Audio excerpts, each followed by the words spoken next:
tous. J'espère que tout le monde dans la salle est familier avec la problématique de la propagation et de la gestion des secrets dans le SDLC. Je vais faire un petit rappel très rapide sur le sujet. Qu'est-ce que les secrets ? Les secrets, ça va être des mots de passe, des clés d'API, des chaînes de caractères qui sont censées être confidentielles et qui n'ont pas grand-chose à faire dans votre codebase. L'idée, c'est qu'il faut éviter que ces secrets se retrouvent dans le VCS, dans le SDLC, qu'ils se propagent, parce que ça représente un risque pour vous. Si jamais il y a un hacker qui parvient à pénétrer dans vos systèmes et qu'il gagne l'accès à vos secrets, il va pouvoir facilement se déplacer latéralement dans d'autres systèmes. Vous n'avez pas envie que ça arrive. Et le plus simple pour ça, c'est d'éviter que les secrets se retrouvent dans votre codebase de base en lisant le contenu de votre codebase pour chercher les secrets qui y sont présents, en remédiant, c'est-à-dire en retirant les secrets de la codebase et en les remplaçant par des appels à un système extérieur qui va permettre de les stocker ou par des appels à des variables d'environnement. Et l'idée, c'est qu'on va essayer d'approcher cette problématique avec GitGuardian avec une approche dite de détection un petit peu multicouche. Nous, on considère que la détection, c'est bien, ça fait partie... c'est une phase importante de la bataille dans la remédiation des vulnérabilités liées au secret, mais c'est qu'une partie de la bataille. Il y a cette partie de détection, il y a la partie accompagnement dans la remédiation, et il y a également la prévention qu'on considère comme très importante. Donc on va essayer de passer rapidement sur toutes ces étapes-là. Je vais juste vous présenter 2 slides rapidement qui expliquent un petit peu les 2 façons de s'interfacer de base avec GitGuardian. La première chose, le premier interfaçage basique, c'est d'effectuer l'intégration avec GitGuardian au sein de votre VCS. Donc on supporte différents VCS, on les verra par la suite. À ce moment-là, votre SDLC, je dirais, il est couvert dans le sens où vous allez détecter des secrets dans le VCS et vous allez chercher à y remédier, mais vous n'allez pas faire de prévention, vous n'allez pas avoir des étapes de remédiation extrêmement en amont, pas de fonctionnalité shift left. Donc c'est cette première étape-là que vous voyez normalement à l'écran. La deuxième façon de s'intégrer va reposer sur cette première intégration, mais on va rajouter des intégrations supplémentaires à différentes étapes. La première intégration que vous allez pouvoir voir, ça va être dans la CI, où on va aller scanner les builds qui sont en train d'être effectués pour chercher les secrets qui se sont rajoutés au fur et à mesure dans les builds et prévenir les gens de l'existence de ces secrets. Donc voilà, vous avez cette première étape de l'intégration assez basique où effectivement on va s'intégrer directement avec le VCS. La deuxième étape vers laquelle je veux vous emmener, c'est cette étape-ci où vous allez vous intégrer à différents points de l'environnement, aussi bien avant le commit sur la machine des développeurs en pré-commit, via des githooks, on va le voir un peu après, que lors du push, post-push, lorsque le code arrive sur votre VCS, il va pouvoir être scanné avant même de rentrer dans le VCS et d'être sauvegardé afin de chercher la présence de secrets dans ce code et de ne pas le sauvegarder sur le VCS s'il est trouvé. On va également avoir la possibilité de scanner dans la CI. On va pouvoir effectuer des scans d'images Docker également. On va regarder tout ça ensemble. Pour ça, je vais vous présenter une petite vidéo commentée de démo de l'utilisation de GitGuardian. Donc là, normalement, vous avez la vidéo et vous voyez le dashboard GitGuardian lorsque vous vous connectez la première fois. La première chose que vous allez essayer de faire, c'est de le relier à votre VCS pour effectuer ce premier scan pour trouver des secrets dans le VCS. Là, pour la démo, on va effectuer la démo avec GitHub. On supporte également GitLab, Bitbucket, Azure Repos, pas mal de choses qui sont Git-based. Donc là, je sélectionne les repositories que je souhaite scanner. Là, dans mon exemple, je vais sélectionner tous mes repositories. Je donne les droits d'accès à GitGuardian sur ce code, qui sont des droits en lecture exclusivement. Pour la partie accès au code, on a également des droits en écriture pour l'installation de Webhook. On a l'installation de GitGuardian et la connexion avec votre VCS qui s'effectue. À partir de là, les repositories sont intégrés et je peux les voir apparaître dans mon périmètre. Quand je suis là, donc j'ai la liste de mes repositories avec lesquels je suis connecté. Je vais pouvoir éventuellement relancer un scan. Donc là, je peux voir que j'ai différents repositories. J'ai le statut sur ces repos. Certains sont à triste parce qu'ils contiennent des secrets. Et je peux voir que j'ai un scan qui a été successful. Maintenant, si je le souhaite, voilà, je peux relancer un scan. Normalement, une fois que ça a été fait une première fois, ça n'est pas nécessaire de rescanner régulièrement parce qu'on scanne en temps réel tout ce qui rentre dans le VCS. Une fois que j'ai effectué ce scan, je peux aller regarder le contenu d'un repo en particulier. Et là, je vais avoir la liste des incidents contenus pour ce repo. Donc là, on peut voir qu'on a différents types d'incidents contenus dans ce repo. On a des credentials Postgre, MongoDB, des clés AWS. Et j'ai toute une liste de filtres qui va me permettre de regarder les incidents qui m'intéressent. Donc déjà, je peux filtrer par type d'incident, par type de credentials. Donc on supporte à peu près 300 types de credentials différents. Vous avez la liste qui est disponible dans la documentation. Et bon, voilà, je vous montre rapidement comment scanner là-dessus. Ensuite, vous allez pouvoir scanner sur le type d'incident, est-ce qu'il vient d'être triggered. Vous allez pouvoir scanner sur la présence dans la Git history ou non, sur la validité des credentials. Sur certains credentials, on supporte le fait d'effectuer des appels non intrusifs pour vérifier si telle clé est encore valide ou non. C'est assez utile pour vous permettre de remédier et de prioriser différemment les clés encore valides. Je peux choisir de jeter un œil à des repos en particulier. J'ai certains tags assez utiles qui vont me permettre de voir si mes incidents sont contenus dans des fichiers particulièrement sensibles, s'ils ont été exposés publiquement, s'ils ont été détectés par un scan historique, et j'ai une notion de sévérité. Là, vous pouvez le voir actuellement sur les incidents ici présents, la sévérité est inconnue. Donc je peux les régler manuellement, et on va pouvoir voir d'autres options également après. Maintenant, on va aller jeter un coup d'œil au contenu d'un incident en particulier. Donc là, on est sur des credentials Postgre qui sont présentes dans mon code. Et en arrivant là-dessus, on peut voir effectivement le type d'incident. Et on peut voir qu'on a 2 occurrences de l'incident présentes. C'est-à-dire qu'à 2 endroits différents dans mon code, j'ai cette chaîne de caractères correspondant à ces credentials Postgre qui est présente. De notre point de vue, si vous remédiez correctement à l'incident, vous n'avez pas besoin de réécrire la Git history pour ça. Et là, je suis en train de vous montrer un petit peu les différentes informations qui sont également affichées. On a la validité des secrets dont on a déjà parlé, la sévérité. Et j'ai différentes options pour remédier à l'incident. Je peux le résoudre en disant j'ai rotaté ma clé et j'ai remédié, ou je peux également ignorer l'incident parce que j'estime que c'est un faux positif, ou que ce sont des credentials de test, ou que c'est vraiment quelque chose d'extrêmement low risk. Donc ensuite, je peux regarder le contenu du code qu'on a scanné, le contenu du patch Git qui contient la credential. En jaune, la credential est rendue visible. Là, on peut voir que c'est une credential sur plusieurs lignes qui contient plusieurs éléments qui nous permettent de qualifier effectivement que ce sont des credentials Postgre. Et on a la visibilité sur le repo où c'est situé. Une fois que, en tant que membre de l'équipe AppSec, j'ai obtenu cette visibilité sur ma credentials, j'ai envie d'avoir un peu plus d'informations dessus. Et pour ça, le plus simple, c'est encore de m'adresser aux personnes qui ont commité ces credentials pour savoir quels sont les risques associés. Pour ça, je peux générer un lien qui va me permettre de partager cette credential avec mon développeur. Je peux lui envoyer par Slack, par mail ou autre. C'est un lien qui a une durée de vie limitée, qui va être valide. Pendant cette durée de vie, on peut régler la durée de vie différemment.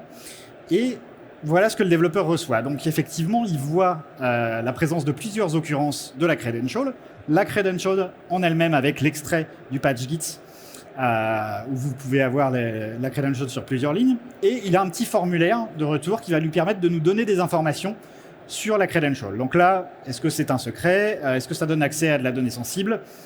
Est-ce que ça a déjà été révoqué? Oui ou non? Donc moi, en tant que développeur, je vais fournir cette information-là à mon membre de l'équipe AppSec. Et une fois que je lui ai répondu, il va voir cela apparaître dans le dashboard GitGuardian. Ça, c'est une des options pour partager l'information avec le développeur et avoir un retour de sa part. On a d'autres options également qu'on va pouvoir voir. Et effectivement, on affiche quelques guidelines de remédiation aux développeurs pour le conseiller sur la façon de résoudre cette vulnérabilité. Donc là, mon développeur m'a donné le feedback et je peux le voir apparaître dans mon dashboard. À partir de là, moi, en tant que membre de l'équipe AppSec, je peux tenir compte de ce feedback et me dire, OK, bon, je vais rajouter un petit commentaire pour qu'il y ait une traçabilité sur l'incident qui va me permettre de savoir, OK, j'ai reçu mon feedback de mon dev, j'ai vérifié, je peux l'ignorer, par exemple. C'est un exemple. Maintenant, ce qu'on va pouvoir voir, c'est qu'effectivement, il y a les guidelines de remédiation qu'on partageait avec le développeur qui sont visibles ici. Et si vous avez une procédure en interne un peu particulière, là par exemple, on voit qu'on parle de retirer de la Git history, on met ça en optionnel, vous pouvez vous dire, Pour nous, c'est des guidelines de remédiation avec lesquels on n'est pas complètement en accord. On a des guidelines qui nous sont propres. Vous allez pouvoir customiser ces guidelines de remédiation à destination des développeurs. Pour ça, vous allez dans les settings et vous allez créer un workflow de remédiation customisé où vous allez pouvoir mettre les étapes qui sont importantes pour vous, avec éventuellement un lien vers de la documentation interne pour expliciter ces étapes. Et à partir du moment où vous avez configuré cela, ça va apparaître dans les différentes étapes de communication avec le développeur. Ça va même apparaître au sein de l'outil, vous allez pouvoir le voir. C'est quelque chose qu'on considère comme assez important, c'est de donner la possibilité à nos clients de s'approprier en fait ces guidelines de remédiation parce qu'on sait qu'elles peuvent varier énormément d'une entreprise à l'autre en fonction de la sensibilité et qu'il est important d'avoir cette documentation, je dirais, personnalisée pour l'entreprise. Donc là, on va revenir sur l'incident. J'ai seté les guidelines de remédiation spécifiques et on peut voir effectivement qu'elles ont été prises en compte et qu'elles sont désormais valables pour les développeurs. On le verra un peu après, mais on a cette possibilité d'utiliser le lien de remédiation. Et là, je suis en train de vous montrer également une possibilité qui est de dire en masse, on peut faire des bulk edits sur des incidents. Par exemple, je pourrais dire, ces deux incidents-là, ils ont été effectués par le même développeur. Je vais les assigner ensemble au même développeur et je peux également les résoudre. On n'est pas obligé de passer incident par incident de façon à effectuer la remédiation. L'autre point important, c'est qu'effectivement, vous l'avez vu, on a envie de demander du feedback aux développeurs. Ça peut se faire via ce formulaire de feedback que je vous ai montré, mais vous avez aussi la possibilité d'inviter les développeurs sur votre plateforme directement. L'idée, c'est qu'on va fournir aux développeurs un accès au dashboard GitGuardian et que dans cet accès, ils vont uniquement voir les incidents qui les concernent.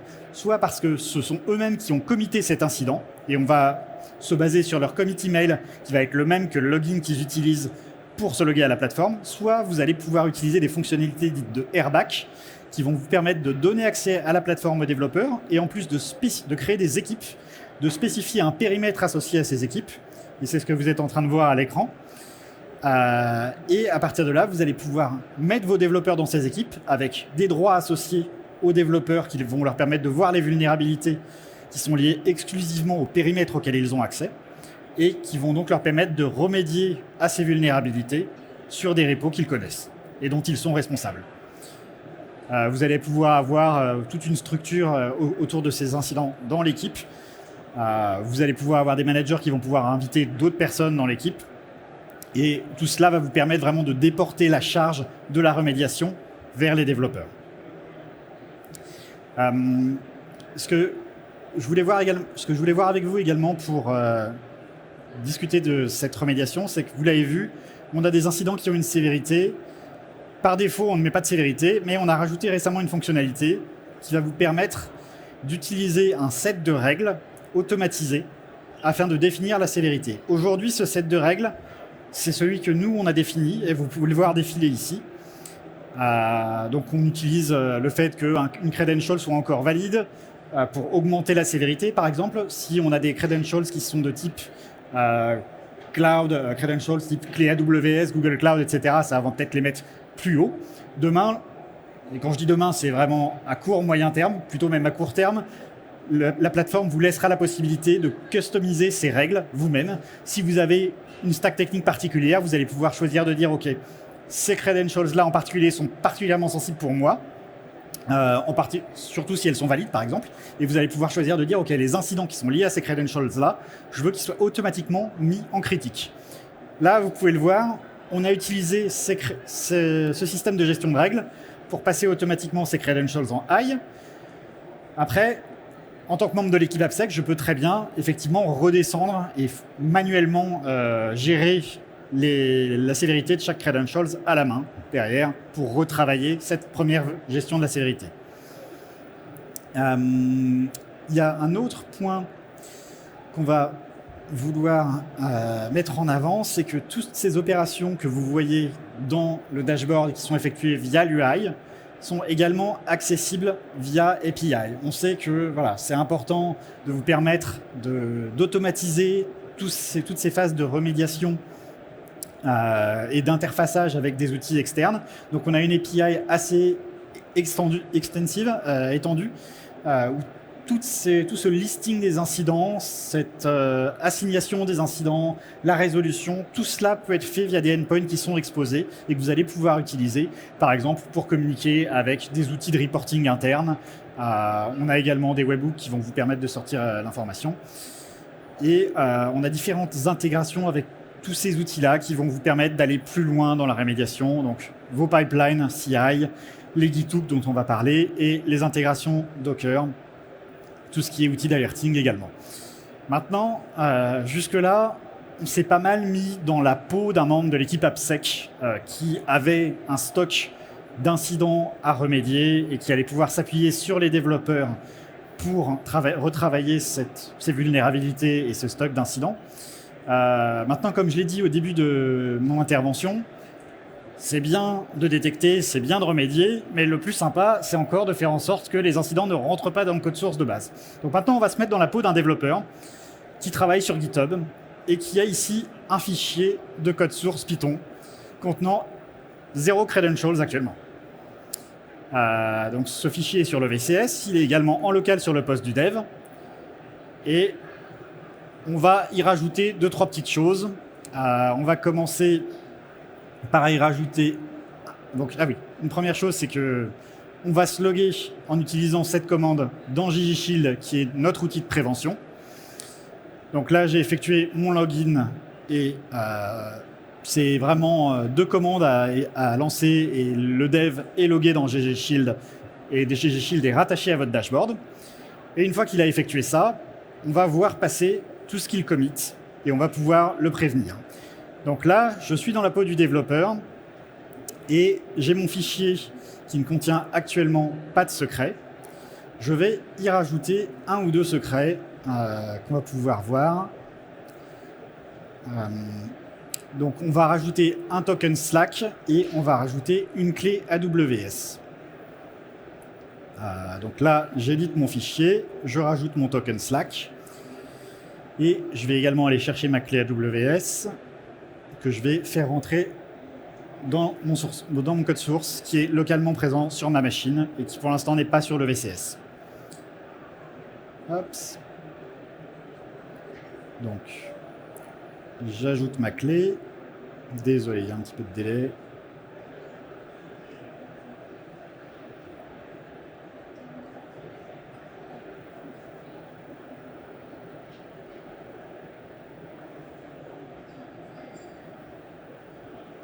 Je crois que l'image a frisé. Non, c'est bon. Donc là, je rajoute ma clé. Je sauvegarde. Je suis toujours pour l'instant sur ma machine locale et je vais essayer de committer. Donc, je rajoute mon fichier dans mon commit.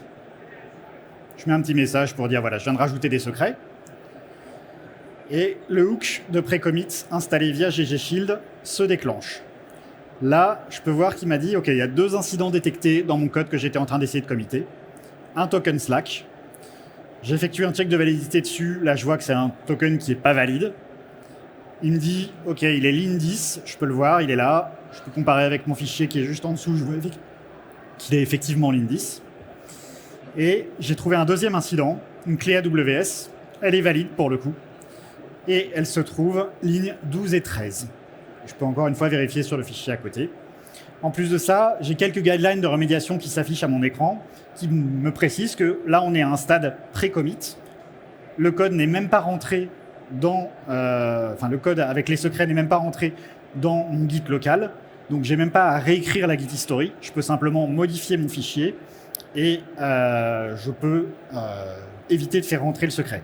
Maintenant, on a une posture chez GitGuardian qui est de dire on ne veut pas bloquer le développeur dans son travail et on ne veut pas avoir un check trop bloquant.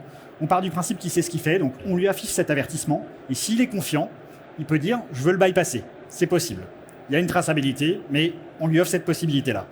Donc, il peut bypasser ce hook et c'est ce que je viens de faire à l'écran avec le paramètre noVerify. Et si je bypasse ce hook, j'ai réussi à committer et je peux maintenant pousser vers le VCS. Donc là, le secret vient de rentrer dans ma codebase. C'est pas bien, mais on part du principe que c'est une démo. Mon secret est dans ma codebase. Donc déjà, le membre de l'IFIC AppSec, lui, il va avoir des nouvelles de ça, il va avoir une notification qui va le prévenir que le secret vient de rentrer dans la codebase. Et en plus de ça, j'ai la possibilité, via des intégrations dans la CI, de scanner mon code qui a été poussé. Et en utilisant là aussi GG Shield, de, je dirais, partager l'information via les logs de CI que ce code qui est en train d'être build, il contient des secrets et je peux faire échouer éventuellement le build, même si c'est pas forcément ce qu'on recommande. Mais en tout cas, ça peut être utilisé pour partager l'information de la présence de secrets dans le code via la CI. Ça, c'est une première option via les GitHub Actions et de façon générale via toutes les intégrations CI qu'on offre, que ce soit avec Jenkins, Circle CI, enfin à peu près tout ce que vous pouvez imaginer. Il y a une autre intégration qui est disponible pour les clients qui utiliseraient GitHub, et on va en faire la démo là, qui se repose sur l'existence des GitHub Checks que vous allez pouvoir utiliser en utilisant ces checks pour scanner le contenu de vos pull requests. Donc là, je prends un exemple avec une branche qui actuellement ne contient pas de secret, la branche main, et j'ai une autre branche sur laquelle mon développeur travaille qui contient un secret. Je vais faire une pull request pour transférer mon secret, mon code contenant mon secret vers la branche main qui n'en contient pas. Et via notre intégration avec les checkrun, on va scanner ce code et on va laisser la possibilité aux développeurs d'avoir cette information. Il y a un secret dans ce code qui est en train d'être mergé avec la branche main. Donc là, je crée ma pull request. Je lui mets un titre bidon, un body. Et elle a été créée. Je vais la voir apparaître dans GitHub. J'ai ma PR qui est apparue là. Alors là, je suis désolé, il y a un petit peu de délai. On va avancer manuellement de quelques secondes. Le temps du scan. Hop. Donc, le checkrun s'exécute et je peux ouvrir ma pull request une fois que le checkrun est exécuté. Et là, je peux voir effectivement, on me prévient, attention, là, il y a un secret dans mon scan. J'ai le lien vers l'incident dans le dashboard GitGuardian, qui va me permettre d'avoir un peu plus d'informations, le type de secret trouvé, le lien vers le commit, que je peux ouvrir également, et je peux aller voir directement mon secret dans la codebase GitHub. Et à partir de là, encore une fois, en tant que développeur, je peux prendre la décision de bypasser le check ou non. En tout cas, j'ai été mis au courant. Si je bypass, j'ai ces boutons qui me permettent de skip le check et je peux skipper en tant que false positive, dire voilà, je pense que c'est pas vraiment un secret, c'est un faux positif. Si j'effectue ça, et on va le tester, on va ensuite aller jeter un œil au dashboard GitGuardian et on va pouvoir voir dans notre dashboard, en allant chercher l'incident en question, dans le bon repo, on va jeter un œil à l'incident en question et on va voir qu'il y a une traçabilité effectivement sur le fait que le développeur est allé bypasser le check et on va même avoir le lien vers la pull request. Donc là, vous avez le lien vers la pull request qui apparaît, qui a été traqué, et juste au-dessus, hop, vous pouvez voir le tag as false positive ici et ici. Donc ça, voilà, l'idée c'est vraiment de donner la possibilité au développeur de ne pas être bloqué dans son cycle de développement, tout en maintenant une certaine traçabilité pour l'équipe de sécurité qui, si le développeur utilise cette possibilité de bypass, doit être au courant. On offre également quelques autres possibilités. Et là, on va revenir un petit peu en arrière. Si vous vous rappelez, dans le premier fichier, on avait introduit une clé Slack, mais on avait introduit également une clé AWS qui était valide. Cette clé AWS, en réalité, c'est un Honey Token. C'est une nouvelle fonctionnalité sur laquelle on travaille, qu'on est en train de rajouter, qui va vous permettre de disséminer des fausses clés dans votre codebase, de façon à être prévenu en cas d'intrusion. Si jamais vous avez un hacker qui pénètre dans la codebase, qui utilise un outil comme Truffle ou même GitGuardian pour scanner votre codebase parce qu'il l'a récupéré pour chercher des secrets, à ce moment-là, s'il effectue un check de validité sur la clé ou s'il essaie de s'en servir, ça va trigger chez nous une alerte et vous allez être informé. L'idée également, c'est que si cette clé se retrouve exposée par erreur parce que vous avez passé un repo en public, vous allez là aussi être informé de cet incident-là. Et l'idée, c'est d'avoir des clés qui sont suffisamment granulaires, que vous allez disposer à plein d'endroits différemment de façon automatisée, pour avoir vraiment l'information de où vient le leak lorsqu'il est effectué. Sur le début de la présentation, j'ai directement poussé dans un repo public. Donc là, on va aller jeter un œil à ce qui se passe dans l'interface OniToken, qui va vous permettre de voir où on en est de cette détection du leak.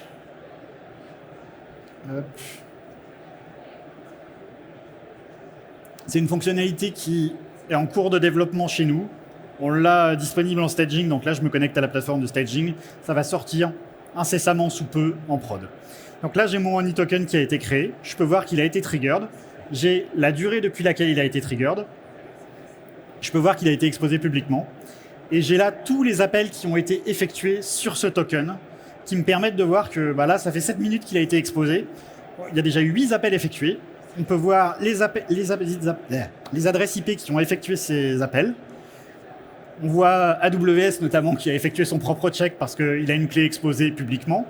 Et il y a d'autres personnes également, peut-être moins bien intentionnées, qui sont allées parser mon code exposé, tester le token et regarder ce qu'il permettait de faire. Vous avez à droite dans la colonne action effectivement même ce qui a été utilisé. Et là je rafraîchis parce que ce qu'on peut voir, je vais juste revenir en arrière de 2 minutes.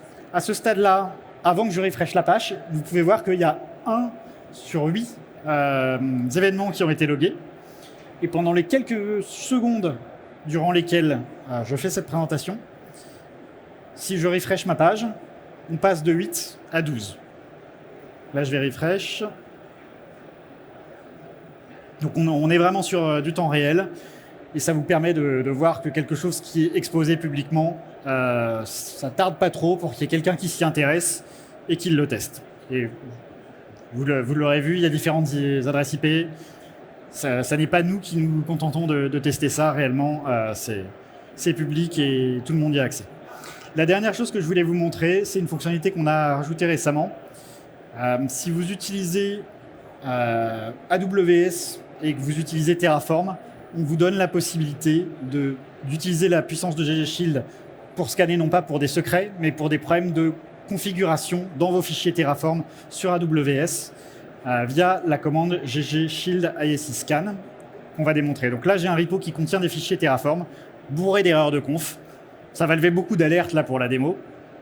Je ne m'attends pas forcément à ce qu'il y en ait autant, je dirais, dans un cadre d'utilisation en prod, mais vous voyez là un exemple de fichier qui est scanné. Donc je me mets dans le bon repository qui contient ces fichiers, j'utilise ma commande et voilà, j'ai pas mal de vulnérabilités qui me sont remontées. On a une liste qui est disponible dans notre documentation qui vous présente toutes les vulnérabilités qu'on peut trouver plus en détail, mais voilà, là vous avez un problème de policies TLS dépassé dans le temps. Pardon. Vous avez un problème d'accès remote qui est laissé accessible, ce qui représente une vulnérabilité, de l'accès ingress qui n'a pas été restreint. On a vraiment pas mal de choses différentes qu'on va essayer de détecter via cela. C'est aujourd'hui disponible dans GG Shield exclusivement, et si vous l'utilisez, vous allez pouvoir avoir des analytics dans le dashboard GitGuardian. Et voilà, les choses vont probablement évoluer pour remonter un peu plus de données, mais déjà ça, vous pouvez même le faire tourner dans vos pipelines pour aller chercher ces vulnérabilités. Il y a pas mal de choses, on peut jouer avec et ça peut vous apporter pas mal de valeur.